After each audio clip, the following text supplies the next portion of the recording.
여수 바닷가 마을의 새벽이었습니다. 갯내음 섞인 차가운 공기가 창문을 두드렸습니다.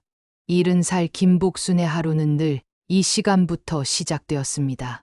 어둠이 채 가시지 않은 부엌. 복순은 능숙하게 전을 부쳤습니다. 뜨거운 기름에 반죽이 닿는 치익 소리가 고요한 아침을 채웠습니다. 명절 특유의 따뜻한 공기가 감돌았습니다. 복순은 명절 아침을 기대했습니다. 설렘과 불안이 뒤섞인 감정이었습니다. 마치 얇은 유리잔 위에 올려둔 촛불처럼 희망은 위태로웠습니다. 그러나 복순은 그 불씨를 놓지 않으려 애썼습니다. 갈치 조림은 아들의 최애 반찬이었습니다. 뼈째 푹 졸인 갈치의 두툼한 살점. 복순은 손수 비늘을 치고 염지하는 모든 과정에 정성을 쏟았습니다. 아들은 서울로 간 후부터 갈치가 짜다거나 냄새가 난다는 불평을 했었습니다.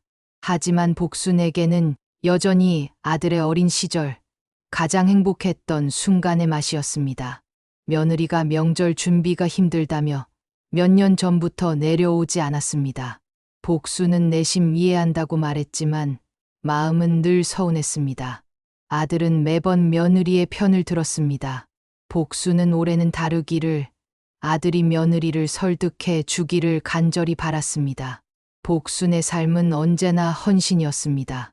젊은 시절부터 남편 재수 씨와 함께 굳은 일을 마다하지 않았습니다. 남편은 배실을 했고 복순은 항구에서 자비를 도왔습니다.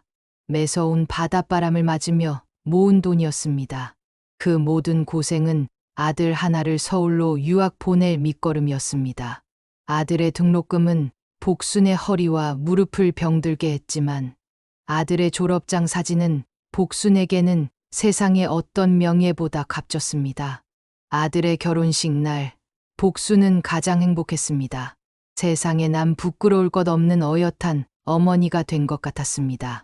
아들은 이제 번듯한 회사에 다니는 직장인이었습니다. 하지만 성공과 동시에 아들의 태도도 변했습니다. 연락은 차츰 줄었고 명절은 출장이나 피곤함이라는 핑계로 대체되었습니다. 나중에 꼭 효도하겠다는 말은 공허한 메아리가 되었습니다. 남편 재수는 이미 기대를 접은 듯했습니다. 그는 말없이 신문을 읽었습니다. 신문을 읽는 재수의 얼굴에는 이미 깊은 체념이 드리워져 있었습니다. 아픈 기대를 내려놓아야 상처도 없다고 했습니다. 남편은 복순에게 기대는 것을 포기하라고 말하는 듯했습니다. 복순아, 반찬통은 그만 싸게. 작년에도 결국 다 버렸잖나. 한 번 안 온 자식은 다음에도 오지 않는 법이다. 억지로 웃으며 손은 멈추지 않는다. 뭘 벌써부터 그래요. 이번엔 꼭 온다고 했어요. 작년에 못 왔으니 이번엔 더 보고 싶을 거예요. 우리 준호, 할머니 갈치조림 얼마나 좋아하는데요. 복수는 단호했습니다. 포기하는 것은 익숙하지 않았습니다. 자식을 향한 사랑과 의무를 끊어내는 것은 복순에게 가장 어려운 일이었습니다. 아들이 오지 않아도 정성을 다하는 것이 복순의 사랑 방식이었습니다. 복순은 그것이 어머니의 마지막 의무라고 믿었습니다. 복순은 식탁 위에 하나둘 반찬을 올렸습니다. 깻잎절임, 명란젓, 시금치나물, 그리고 뜨거운 갈치 조림까지. 식탁 중앙에는 아들의 몫으로 하얀 쌀밥이 담긴 그릇이 놓였습니다. 완벽한 12첩 반상이었습니다. 그렇게 정성을 쏟았지만 불안은 쉽사리 가시지 않았습니다. 복수는 갈치조림을 다시 끓였습니다. 괜히 너무 식은 것 같았습니다. 핑계를 만들어 부엌을 서성였습니다. 결국 복수는 참지 못하고 휴대폰을 집어들었습니다. 복순의 손가락은 떨렸습니다. 전화 연결음이 길게 이어진다. 엄마, 이번엔 회사에서 일이 좀 있어서 급하게 출장이 잡혔어. 미안해. 다음에 꼭 내려갈게. 전화 끊는다. 그래, 알았다. 힘들지? 고생해라. 다음에 보자.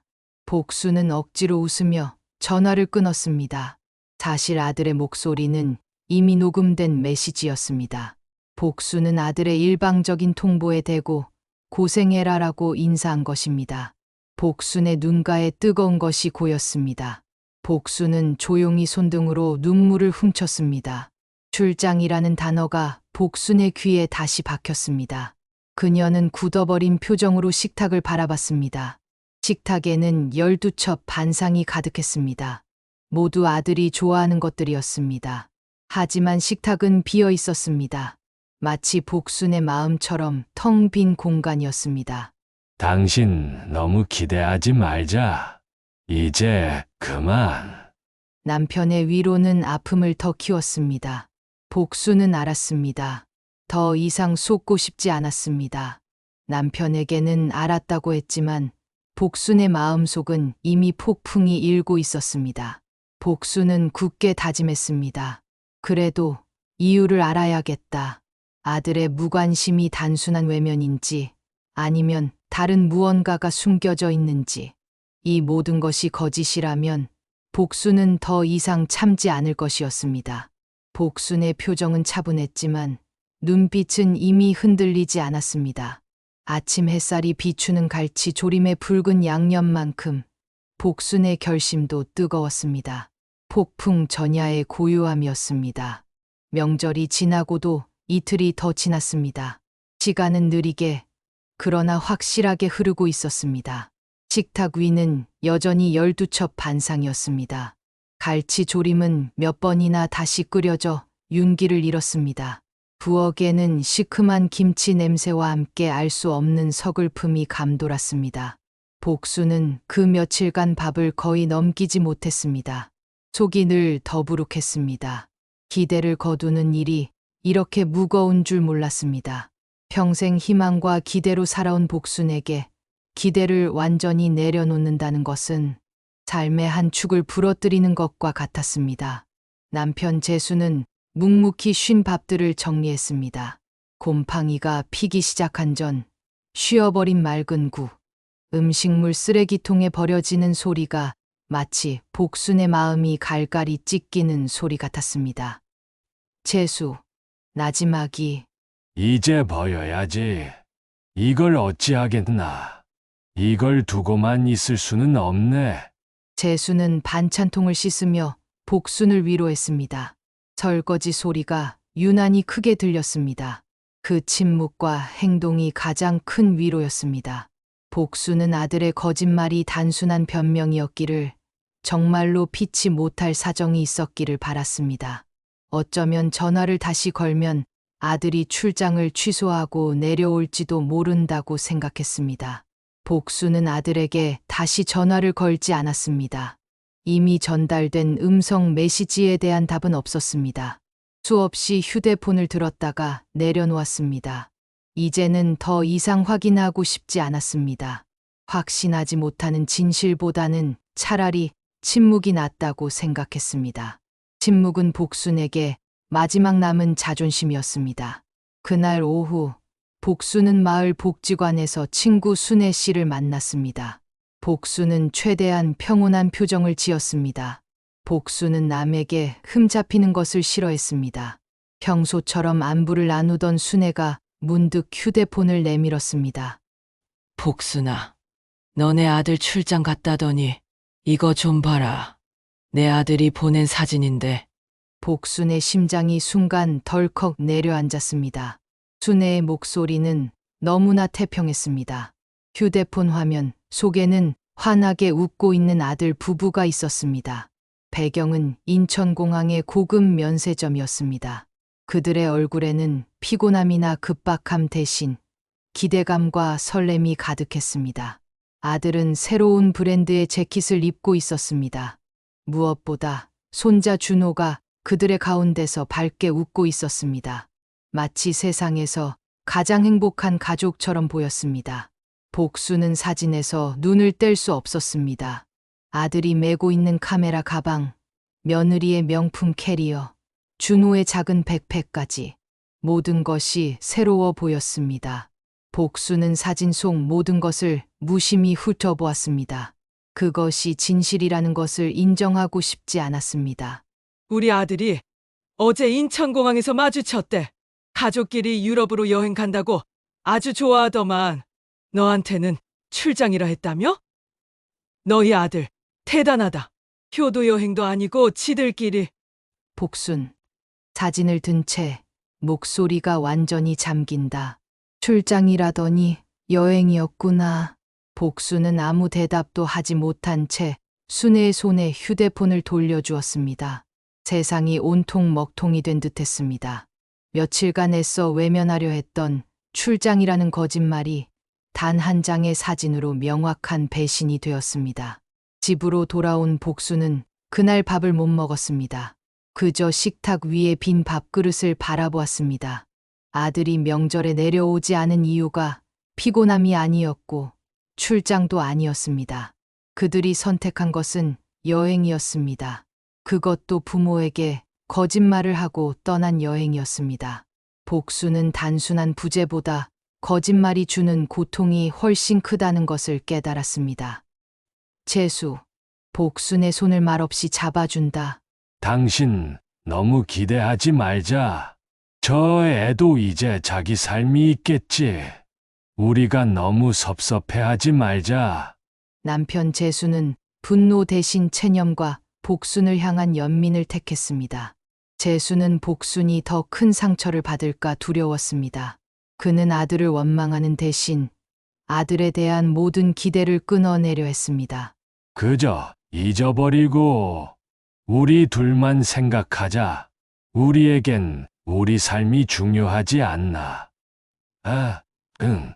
하지만 복수는 그럴 수 없었습니다. 복수는 아들이 오지 않은 것보다 거짓말을 한 것에 더 깊은 고통을 느꼈습니다. 평생을 바쳐 키운 부모에게 왜 거짓말을 해야 했는지, 왜 부모를 속여야 했는지 그 이유가 궁금했습니다. 그들은 부모를 속여서 얻은 행복을 즐기고 있었습니다. 복수는 마음속으로 단단히 다짐했습니다. 이대로 모든 것을 용서하고 잊어버릴 수는 없었습니다. 그것은 어머니로서의 자존심 문제였습니다. 평생을 헌신한 대가로 돌아온 거짓말을 복수는 묵과할 수 없었습니다. 나는 이유를 알아야겠어요. 우리를 속인 진짜 이유를. 도대체 무엇이 우리를 이렇게 멀어지게 만들었는지, 그 아이가 부모를 속이면서까지 택했던 행복이 무엇인지 복수는 직접 마주하고 싶었습니다. 복순의 눈빛은 더 이상 흐릿하지 않았습니다. 희미한 촛불이 아닌 목표물을 응시하는 단단하고 날카로운 빛이 감돌았습니다. 복수는 결심했습니다. 이제는 더 이상 기다릴 수 없었습니다. 복수는 서울로 가야 했습니다. 복수는 기차를 탔습니다. 새벽에 여수역은 싸늘했습니다. 해가 뜨기도 전에 어둠 속 역사는 마치 거대한 기다림의 공간 같았습니다. 남편 재수는 말없이 역까지 동행했습니다. 그는 이미 체념했지만 복순의 고집을 꺾을 수는 없었습니다. 재수는 복순의 낡은 보온 가방을 유심히 바라보았습니다. 몸 상하지 말고 너무 기운 빼지 말고 확인만 하고 빨리 돌아오게. 자네가 다치면 안 돼. 복순, 가방을 쥐며 눈빛은 이미 단단하다. 알았어요. 당신도 건강 챙겨요. 나 그냥 확인만 하고 올 거예요. 이대로는 안 되겠어요. 복수는 가방 안에 갈치, 조림을 담은 반찬통을 넣었습니다. 혹시라도 아들이 집에 있을까봐, 혹시라도 아들이 출장이 취소되었다는 기쁜 소식을 전해줄까봐. 낡은 보온 가방 안에는 복순의 마지막 희망, 마지막 자존심이 담겨 있었습니다. 그 무게는 천근만근이었습니다. 복수는 그 무게 때문에 어깨가 저렸습니다. 기차는 5시간을 달렸습니다. 창밖으로 익숙했던 바다와 산, 그리고 정겨운 시골 마을들이 멀어지고 있었습니다. 그 풍경은 점점 회색빛 콘크리트 건물들로 뒤덮였습니다. 복순에게 서울의 풍경은 언제나 낯설고 이질적인 곳이었습니다. 아들을 보낸 이후로 복수는 이 도시를 자식을 빼앗아 간 곳처럼 느꼈습니다. 서울에 도착하자마자 복수는 지하철을 갈아탔습니다. 복잡한 인파 속에서 복수는 길을 잃을까 두려웠습니다. 사람들은 모두 빠른 걸음으로 무언가를 향해 돌진하는 듯했습니다. 그 속에서 복수는 자신이 너무나 느리고 초라하게 느껴졌습니다. 아들의 아파트 단지는 높고 깔끔했습니다. 복순이 살던 시골 마을과는 전혀 다른 세상이었습니다. 깨끗하게 정돈된 화단, 고급스러운 로비. 복수는 아파트 입구에서 잠시 멈춰 섰습니다. 괜히 초라해지는 기분이 들었습니다. 복수는 잠시 망설였지만 이내 숨을 크게 쉬고 허리를 펴고 걸음을 옮겼습니다. 어머니로서 당당해야 했습니다. 현관 앞에 도착했습니다. 현관문에는 며느리가 붙여놓은 택배는 문 앞에 놓아주세요라는 메모가 붙어 있었습니다. 복수는 숨을 고르고 벨을 눌렀습니다. 띵동. 짧고 명확한 소리가 울려 퍼졌습니다. 아무 대답이 없었습니다. 복수는 귀를 기울였습니다. 집 안에서 아주 작은 인기척이라도 들릴까봐. 하지만 들리는 것은 복도의 차가운 정적뿐이었습니다. 복수는 초조해졌습니다. 한 번 더, 조금 더 길게 벨을 눌렀습니다. 침묵은 더욱 길게 이어졌습니다. 복수는 문고리를 잡아보았습니다. 단단하게 잠겨 있었습니다. 아들은 분명 출장 때문에 없다고 했었습니다. 혹시 연락 없이 내려왔다가 문이 잠겨 있으면 어떡하나 하는 헛된 걱정을 하며 왔던 복순의 마음이 순간 무너져 내렸습니다. 복순은 복도에 서서 한참을 기다렸습니다. 10분, 20분. 인기척은 없었습니다. 그들이 이 집에 없다는 명확한 증거였습니다. 복수는 가방을 바닥에 내려놓고 벽에 기대섰습니다. 발소리가 들렸습니다. 옆집 현관문이 열리고 쉬늘간 넘긴 듯한 아주머니 한 분이 쓰레기를 들고 나왔습니다. 복수는 마지막 희망을 걸고 아주머니에게 다가갔습니다. 저기 죄송한데 제가 이 집 엄만데요. 혹시 아들 내외 보셨어요? 며칠째 연락이 안 되어서요. 아, 이댁이요? 며칠 전에 여행 가셨는데 아드님하고 며느리분하고 손자까지. 여행이요? 아니요. 저희 애가 출장 때문에 집에 없다고 했는데 급하게 잡힌 출장이라고. 옆집 아주머니 의아한 표정으로 복순의 낡은 옷차림과 가방을 훑어본다. 출장요? 아니요. 온 가족이 다 나갔어요. 며칠 전 아침에 트렁크 몇 개 끌고 나가는 거 제가 직접 봤어요. 손자도 같이요. 해외로 간다고 인사하던데요. 아주 신나 보이셨는데. 그 아주머니의 태평하고 일상적인 말투가 복순의 마음에 비수처럼 꽂혔습니다. 온 가족이 다 나갔어요. 아주 신나 보이셨는데. 그 문장들은 복순의 존재 자체를 부정하는 것 같았습니다. 복순은 그들의 행복 속에 자신이 없음을 인정해야 했습니다. 복순의 손에서 반찬통이 든 가방이 미끄러졌습니다. 털썩 소리가 복도를 울렸습니다. 반찬통이 깨지는 소리는 없었지만 안에서 새어나온 간장 국물이 바닥에 번지기 시작했습니다. 짙은 갈치 조림 국물이었습니다. 복순의 마지막 정성이 바닥에 쏟아지는 순간이었습니다. 어머, 괜찮으세요? 국물이 이거 어떡해? 멍한 목소리, 국물을 바라본다. 며느리가 명절은 피곤하다고, 그래서 안 온다고 했었는데, 복순의 귓가에는 며느리가 했던 말이 다시 맴돌았습니다. 명절은 피곤하다. 복순이 새벽부터 정성껏 준비했던 모든 음식과 사랑, 그 모든 정성과 노력은 그들에게 피곤함일 뿐이었습니다. 복순은 깨달았습니다. 그들이 피곤했던 것은 명절이 아니라 명절에 찾아가야 하는 부모였던 것입니다. 복순은 주저앉았습니다. 눈물이 흐르지 않았습니다. 이미 눈물샘이 말라버린 듯했습니다. 눈물 대신 차가운 절망과 이제는 분노라고 불러야 할 어떤 감정만이 가슴을 채웠습니다.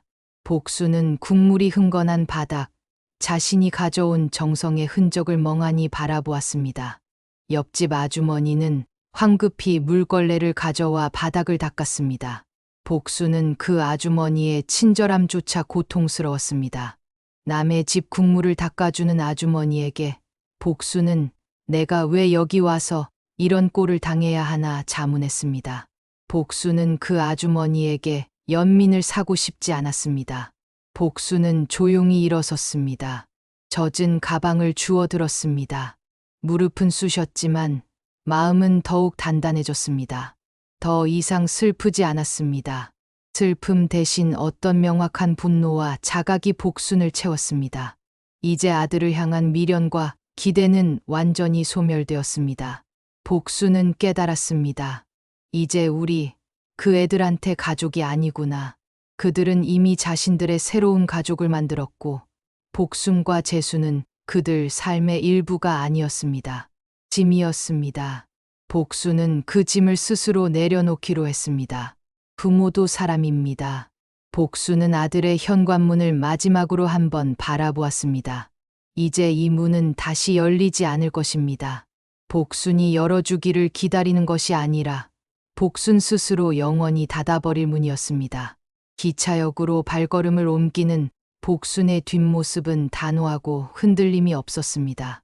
복순은 이제 돌아가서 이 위기를 극복하고 새로운 삶을 시작할 방법을 찾아낼 것입니다. 여수로 돌아오는 기차 안, 복순의 마음은 차갑게 식어 있었습니다. 아들을 향한 억울함이나 기대는 사라지고 자유에 대한 단단한 결심만이 자리 잡았습니다. 아들을 위한 삶에서 자신을 위한 삶으로 방향을 전환한 것입니다. 이 결심은 복순의 지난 세월을 단칼에 끊어내는 해방감이었습니다. 집에 도착했을 때 남편 재수는 조용히 복순을 맞았습니다. 그는 복순에게 아무것도 묻지 않았습니다. 이미 모든 것을 알고 있다는 듯이 복순은 젖은 신발과 텅 빈 눈빛만으로 재수는 모든 것을 읽어냈습니다. 수십 년을 함께 산 부부의 깊은 침묵이었습니다. 복수는 그 침묵 속에서 비로소 남편의 변치 않는 사랑을 느낄 수 있었습니다. 복순, 여보, 나 잘못했어요. 당신 말대로 너무 기대했어요. 헛된 희망을 붙잡고 있었어요. 평생 당신은 뒷전이었는데 미안해요. 재수, 복순의 어깨를 감싸며 조용한 위로. 고생 많았네. 이제 됐어. 자네가 직접 확인했으니 그걸로 된 거야. 이제 쉬세. 모든 짐을 내려놓고 이제 우리 둘만 생각합시다. 복수는 재수의 품에 기대 잠깐 눈을 감았습니다. 그 짧은 순간 복수는 지난 20년간 아들에게 쏟았던 모든 감정을 남편에게 기대어 해소하는 기분이었습니다. 그날 밤 부부는 어둠 속에서 마주 앉아 침묵했습니다. 그 침묵은 원망이 아닌 서로를 향한 이해와 용서의 언어였습니다. 오래전 잊었던 부부로서의 연대가 다시 단단하게 결속되는 순간이었습니다. 복수는 문득 남편에게 미안해졌습니다. 자신은 아들의 그림자만 쫓았지만 재수는 묵묵히 곁을 지켰습니다. 복수는 남편의 희생을 그제야 온전히 깨달았습니다. 그동안 부부의 삶은 오직 아들을 위한 부속품이었던 것입니다. 이제 그 부속품의 역할을 끝내야 했습니다. 재수는 방에서 오래된 나무 상자를 꺼냈습니다. 상자 안에는 빛바랜 통장과 등기 서류, 보험 증서가 들어 있었습니다. 갈치 장사와 양식장 일로 평생 모은 노후 자금이었습니다. 무거운 유산이었습니다. 이 돈 때문에 새 옷 한 벌 사지 않았고 이웃들처럼 남쪽 섬으로 여행도 가지 않았습니다. 모든 것을 아들의 결혼과 노후에 대비하여 묶어두었습니다. 복순, 통장을 내려다보며 회한이 섞인 목소리. 이 돈 때문에 우리가 평생을 참고 살았지요. 더 아끼고 모으고 혹시나 나중에 짐이 될까봐. 이 돈 없으면 우리가 버려질까봐 아들에게서 조건부적인 사랑이라도 사려는 비굴한 보험. 이제와 생각하니 참 부질없는 짓이었습니다. 재수, 씁쓸하게 웃으며 통장을 만져본다. 그래, 우리 몫이 아니라고 생각했지. 이게 없으면 버려질까봐. 하지만 이제는 그럴 필요가 없네. 복순 결단하듯 손에 힘을 주어 통장을 쥔다. 여보, 이 돈 이제 우리 씁시다. 우리를 위해서. 남은 삶을 이제야 우리 둘이 살아봅시다. 우리도 남들처럼 살아봐야 하지 않겠어요. 재수 놀라서 눈이 커진다. 뭐라고? 준호 주기로 한 돈인데 노후에 무슨 일 생길까봐 묻어둔 돈인데 후회하지 않겠나? 막상 나중에 아들이 연락 오면 어쩌려고? 복순 단호하게 재수의 눈을 정면으로 본다. 아니요, 이제 안 줘요. 우리가 주지 않아도 그 아이는 잘 먹고 잘 살 거예요. 이미 확인했어요. 효도는 의무가 아니라 마음이지요. 마음이 없는 아이에게 의무로 돈을 줄 필요는 없어요. 이제 이 돈은 우리의 행복을 위해, 우리가 포기했던 작은 꿈들을 위해 쓸 거예요. 우리도 근사한 정식을 먹고 따뜻한 온천에 가봅시다. 매년 봄마다 피는 꽃도 구경 가고요. 재수는 복순의 눈을 한참 동안 바라보았습니다. 그 눈빛은 포기가 아니라 비로소 자신을 위한 삶을 선택한 사람의 강하고 명확한 빛이었습니다. 재수는 고개를 끄덕였습니다. 그의 눈가에도 알 수 없는 감동과 안도감이 스미는 듯했습니다. 수십 년간 짊어졌던 부모의 의무라는 무거운 짐을 내려놓은 해방감이었습니다. 부부는 그 통장을 다시 나무 상자에 넣지 않았습니다. 재수, 부드럽게 복순의 손을 포갠다. 그래, 복순아. 당신 뜻대로 하세. 이제 우린 우리 인생 살자. 당신의 행복이 곧 나의 행복이네. 그날 밤 부부는 20년 만에 처음으로 서로의 손을 잡고 잠들었습니다. 아들을 향한 단절이었지만 자신을 향한 연결이었습니다. 그들의 잠자리는 깊고 평온했습니다. 아들 걱정에 한밤중에 깨던 복수는 그날 숙면을 취했습니다. 밤새도록 파도 소리만 들려왔을 뿐 다른 소리는 없었습니다. 다음 날 아침 집안의 풍경이 미묘하게 바뀌었습니다. 복수는 전을 부치기 위해 일어나지 않았습니다. 밥상에는 재수가 끓인 맑은 북엇국이 올라왔습니다. 복수는 대신 북과 먹을 꺼냈습니다. 복지관 서예반에 등록하기 위한 준비였습니다. 복수는 아들에게 편지 한 장을 썼습니다. 길게 꾸짖거나 원망하지 않고 사실만을 담담하게 적었습니다. 자신이 느꼈던 절망은 적지 않았습니다. 그 감정들은 복순 자신의 것이었기에 아들에게 던질 필요가 없었습니다. 이 편지는 복순이 주는 마지막 선물, 즉 침묵의 자유였습니다. 이제 아들에게 그 어떤 기대도 요구도 하지 않겠다는 선언이었습니다. 우리는 너의 거짓말과 너희가 행복하게 여행을 떠났다는 것을 알게 되었다. 우린 더 이상 내가 올 날을 기다리지 않으려 한다. 너의 마음이 없는 효도는 받지 않겠다. 부모도 사람이다. 우리는 우리의 삶을 살겠다. 내 몫으로 남겨둔 재산은 우리 노후를 위해 쓸 것이다. 너희도 너희의 삶을 살아가거라. 건강하게 잘 지내렴. 엄마 아빠는 이제 우리만의 행복을 찾아 떠나련다. 복순은 편지를 우체통에 넣었습니다. 복순의 손은 떨렸지만 마음은 평온했습니다. 우체통에 편지가 떨어지는 둔탁한 소리. 그것이 아들에게 보내는 마지막 통신이자 복순 자신을 수십 년의 짐에서 자유롭게 하는 해방 선언문이었습니다. 그 편지는 낡은 우체통 속으로 사라져갔습니다. 그날부터 부부의 일상은 완전히 바뀌었습니다. 새벽에 전을 부치는 대신 재수와 함께 여수 바닷가를 걸었습니다. 복수는 생전 처음으로 복지관 서예 교실에 등록했습니다. 붓을 잡는 복순의 손은 힘이 넘쳤습니다. 재수는 낚시 동호회에 가입했습니다. 복수는 오랜만에 크게 웃었습니다. 이제 그들의 삶에는 기다림이 아닌 채움과 계획만이 남아 있었습니다. 복순의 눈빛은 절망에서 벗어나 새로운 봄을 맞이할 희망으로 빛나기 시작했습니다. 그들의 두 번째 청춘이 시작된 것입니다. 그해 봄, 여수 바닷가 마을에 벚꽃이 피기 시작했습니다. 복순의 삶에도 조용하지만 확실한 꽃이 피었습니다. 복순은 복지관에서의 교실과 무료 급식 봉사활동을 시작했습니다. 낡은 앞치마를 두르고 갈치 대신 감자와 미역국을 끓였습니다. 그 맛은 전을 부치던 시절의 씁쓸한 기름 맛이 아니었습니다. 소박하지만 정갈하고 담백한 맛이었습니다. 누군가의 의무 때문에 만든 음식이 아니라 순수한 기쁨으로 만든 음식이었기 때문입니다. 저의 교실에서 복수는 붓을 잡았습니다. 떨리던 손은 이제 굳건한 획을 만들었습니다. 잠을 인 자만 쓰던 복수는 이제 자해, 즉 스스로를 사랑한다는 글자를 연습했습니다.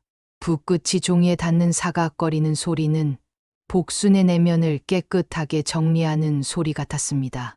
수많은 세월 동안 복수는 아들과 남편의 성공을 위해 자신을 억눌렀고 그 인고의 시간이 굳은 살처럼 손에 박혀 있었습니다.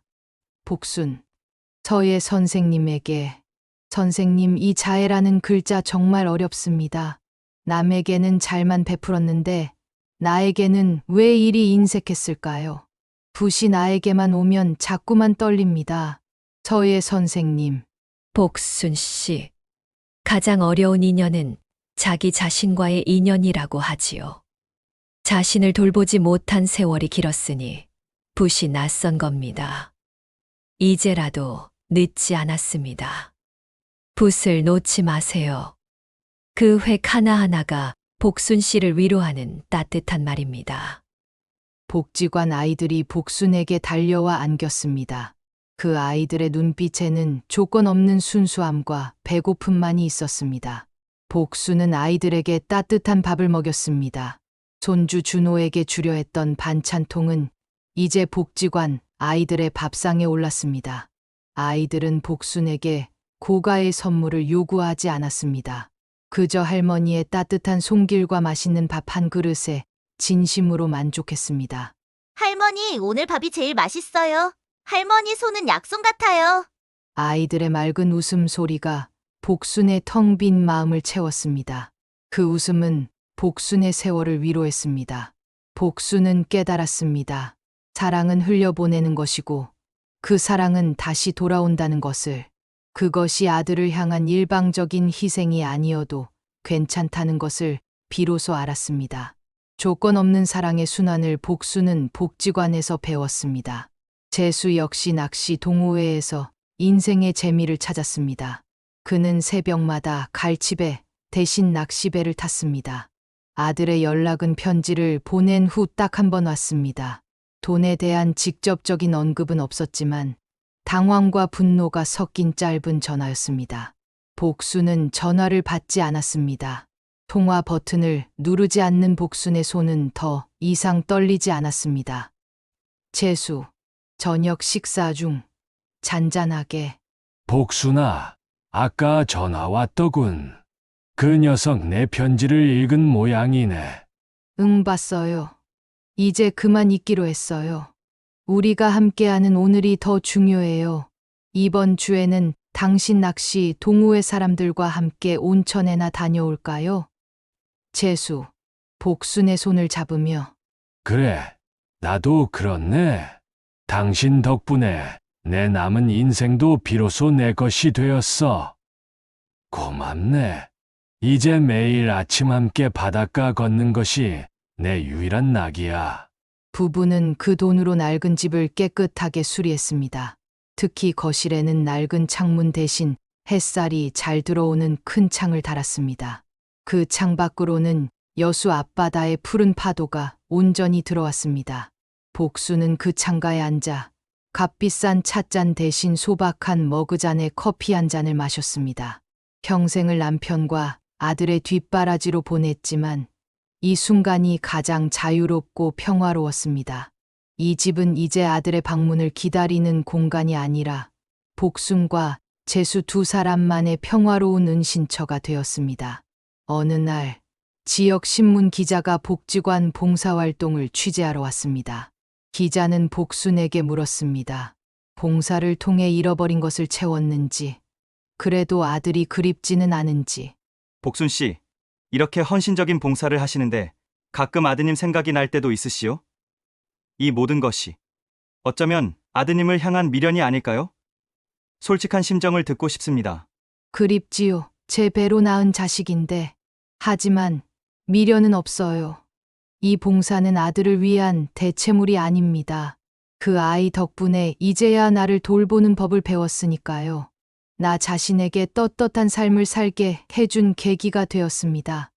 복순, 따뜻한 눈빛으로 기자를 바라보며 나는 그동안 부모의 의무라는 이름으로 나 자신을 방치했어요. 내가 불행한데 어떻게 아이가 행복할 수 있겠어요? 이제 나는 나를 사랑해요. 나를 채우고 나를 즐겁게 하니 마음이 여유로워졌어요. 저는 그 아이가 저희를 잊은 것을 원망하지 않습니다. 다만 부모도 인간이고 부모의 인생도 소중하다는 이 사실을 언젠가는 깨닫기를 바랍니다. 창밖엔 갈치배가 잔잔하게 지나가고 햇살이 따뜻하게 번졌습니다. 복순의 얼굴에는 잔잔한 미소와 함께 세월의 깊이가 느껴졌습니다. 복순은 더 이상 누군가를 기다리지 않습니다. 복순은 그저 오늘을 살아갑니다. 남편과 함께 자신을 온전히 사랑하며 복순의 표정은 수많은 굴곡을 겪고 마침내 안식처를 찾은 사람의 얼굴이었습니다. 인생은 덧셈이 아니라 뺄셈일지도 모릅니다. 덜어내고 비워내야 비로소 자기 자신을 찾을 수 있다는 것을 복순은 70살의 봄에 깨달았습니다. 부모도 사람입니다. 그리고 그 사람에게도 자신만의 행복을 누릴 권리가 있었습니다. 복순은 다시 붓을 들었습니다. 이번에 쓴 글자는 충광충광, 봄빛이었습니다. 창밖으로 들어오는 환하고 따뜻한 빛이었습니다. 복순의 인생은 지금부터 진짜 봄을 맞이하고 있었습니다.